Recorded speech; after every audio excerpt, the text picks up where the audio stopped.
성부와 성자와 성령의 이름으로 아멘. 참미예수님, 오늘 연중제 30주간 금요일입니다. 보트피플과 전재용 선장 이야기입니다.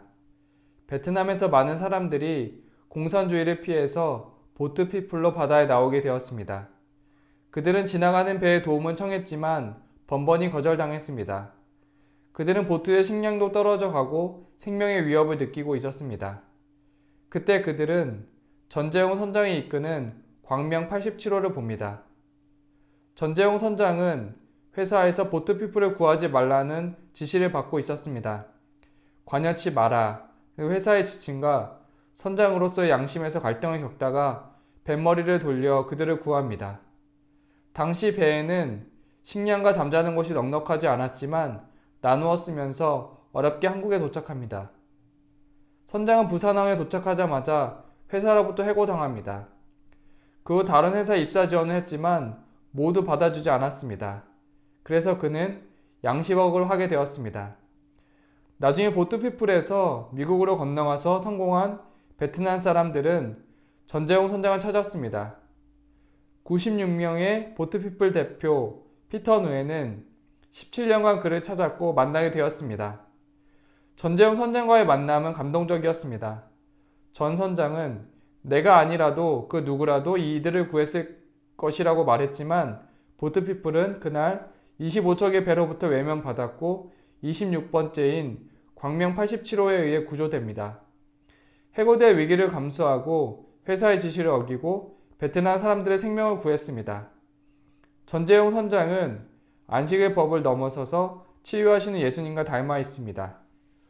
오늘 복음을 보면 사람을 먼저 생각하는 예수님의 모습입니다. 바리사이들은 사람보다 안식의 법을 지키는 것이 중요했습니다. 그들은 안식의 법을 해석하는 지위를 누리며 자신들의 기득권은 지키고자 했습니다. 그들은 안식일에 쉬어야 한다는 의무 조항에만 머물러 있었습니다.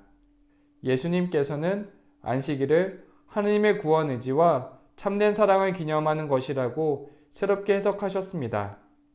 그리고 말씀하십니다. 안식일에 병을 고쳐주는 것이 합당하지 않느냐. 예수님께서 안식일의 본 정신을 말씀하셨기에 그들은 대답할 수 없었습니다. 그들은 아무런 대답도 하지 못하였고 예수님께 안가품하려고 벼르게 됩니다. 예수님께서는 형식보다 사람이 중요함을 말씀하십니다. 사람 중심의 경험이 있었습니다. 오래전에 본가에 휴가 갔다가 가족들과 여동생 조카들과 매개 성모 순례지 성당에 가게 되었습니다. 큰 조카는 사진 찍는 것이 싫다면서 차 안에서 기다렸습니다. 나머지 가족들은 한참 사진을 찍고 돌아오니 조카가 차 문을 잠그고 있었습니다. 왜 이렇게 늦게 왔냐면서 화내면서 문을 열어주지 않았습니다. 저는 기분이 좋지 않았고 한참을 기다려야 했습니다. 나중에서야 겨우 문을 열어주어서 차를 탔습니다. 저는 여동생이 조카를 크게 혼낼 줄 알았지만 조카를 이해시켜 주려고 애썼습니다. 저는 큰 잘못에는 잘못을 일깨우기 위해 크게 혼내야 한다고 생각하고 있었습니다. 하지만 여동생은 아이의 마음을 달래고 이해시키려고 했습니다.